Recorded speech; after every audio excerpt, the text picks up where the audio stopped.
তাজমহল। হুম। নামটা শুনলেই আমাদের চোখের সামনে ভেসে ওঠে আগ্রার যমুনা নদীর তীরে ওই সাদা মার্বেলের অসাধারণ একটা স্থাপত্য। কিন্তু এটা কি শুধুই ভালোবাসার প্রতীক, নাকি আরও কিছু? আমরা বেশ কিছু সূত্র, মানে ঐতিহাসিক নথি, সাম্প্রতিক কিছু গবেষণা, এগুলো একটু ঘেঁটে দেখেছি। আর সেখান থেকেই এর পেছনের আরও গভীর কিছু দিক, কিছু অজানা কথা তুলে ধরার চেষ্টা করব আজকে। যেমন ধরুন, দিনের বিভিন্ন সময় এর রং বদলায়। এটা হয়তো অনেকেই শুনেছেন। কিন্তু এর পেছনে ঠিক কি আছে, মার্বেলের কি কেরামতি, বা ওই যে নিখুঁত প্রতিসাম্যের কথা বলা হয়, সেটা আসলে কতটা নিখুঁত? চলুন এই স্থাপত্য বিস্ময়ের গভীরে একটু ঢু মারা যাক। আচ্ছা, শুরুটা করি সেই চেনা গল্পটা দিয়েই, তবে একটু অন্যভাবে। সম্রাট শাহজাহান তার প্রিয় স্ত্রী মুমতাজ মহলের স্মরণে এটা তৈরি করেছিলেন, এটা তো আমরা জানি। ১৬৩১ সাল নাগাদ কাজ শুরু হয়। কিন্তু ব্যাপারটা শুধু একজন সম্রাটের ব্যক্তিগত দুঃখ বা শোকগাথা ছিল না। এটা কিন্তু তৎকালীন মুঘল সাম্রাজ্যের যে ঐশ্বর্য, যে ক্ষমতা, তার একটা, বলতে গেলে একটা প্রদর্শনও ছিল।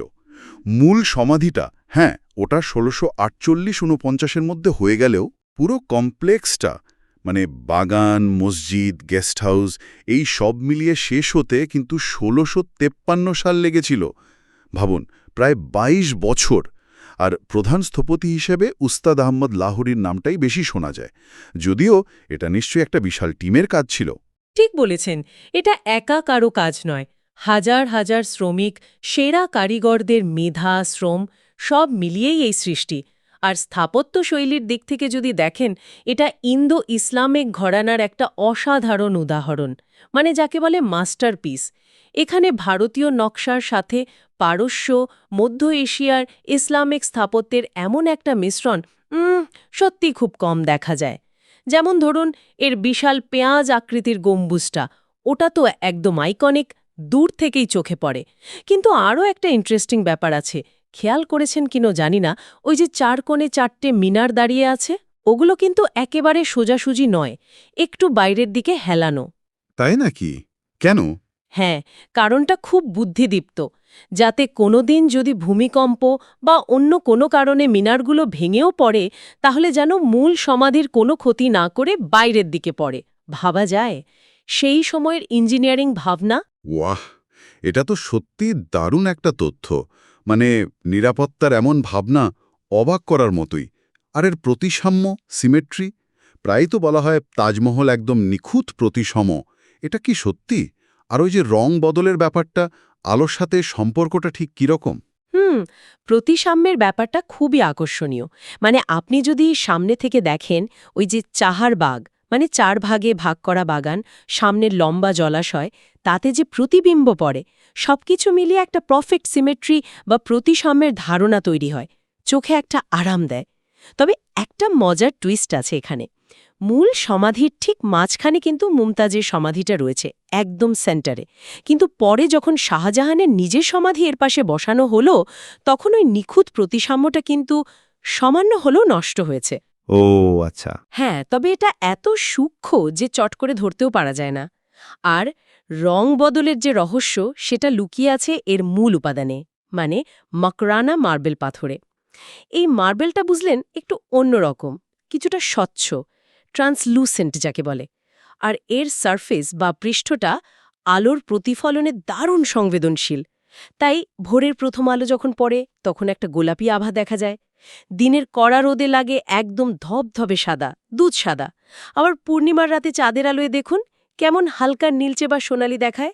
এটা কোনো ম্যাজিক নয়, বাহ!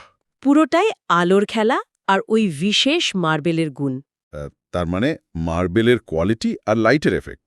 আচ্ছা, এবার কিছু সংখ্যা নিয়ে কথা বলা যাক, যা এর বিশালতাটা বুঝতে সাহায্য করবে। পুরো কমপ্লেক্সটা নাকি প্রায় ১৭ হেক্টর, মানে প্রায় ৪২ একর জমির ওপর।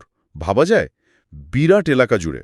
আর ওই যে ২২ বছরের নির্মাণকাল, তাতে প্রায় ২০,০০০ শ্রমিক কাজ করেছেন। আর জিনিসপত্র আনার জন্য প্রায় ১,০০০ হাতি ব্যবহার করা হয়েছিল। প্রতি বছর প্রায় ৫০ থেকে ৮০ লক্ষ মানুষ এটা দেখতে আসেন।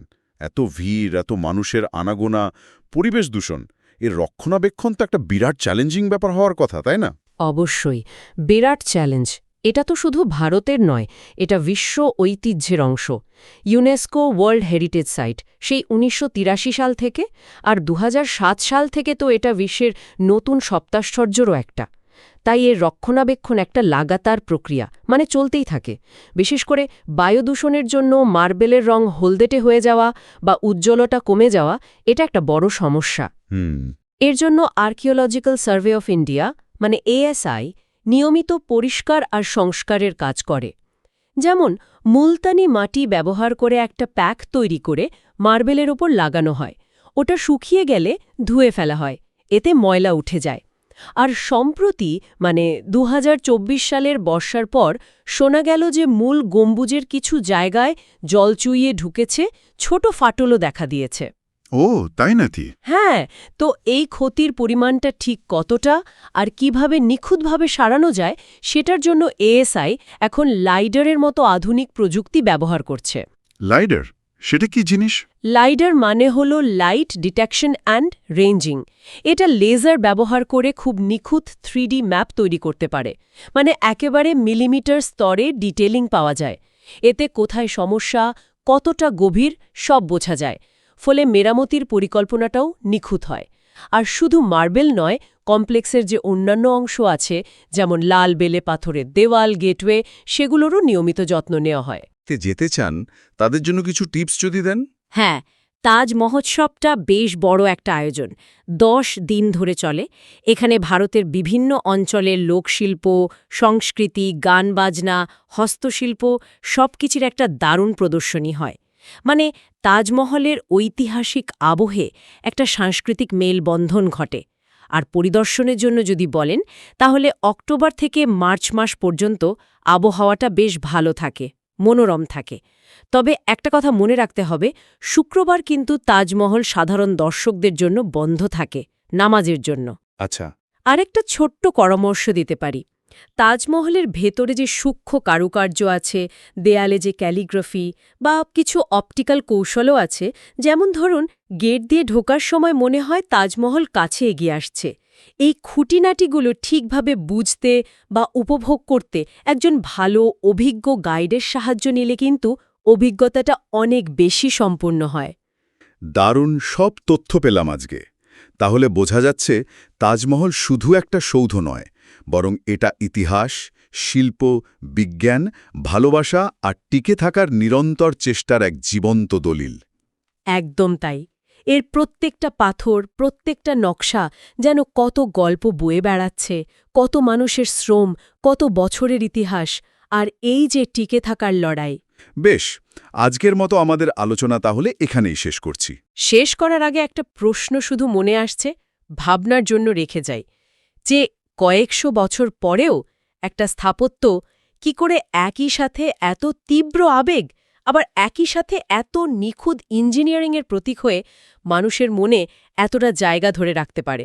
আর ভবিষ্যতের জন্য একে টিকিয়ে রাখতে অতীতের সেই কারিগরি দক্ষতার সাথে বর্তমানের এই অত্যাধুনিক প্রযুক্তির মেলবন্ধন, এটা ঠিক কতটা জরুরি হয়ে উঠছে বলে মনে হয়?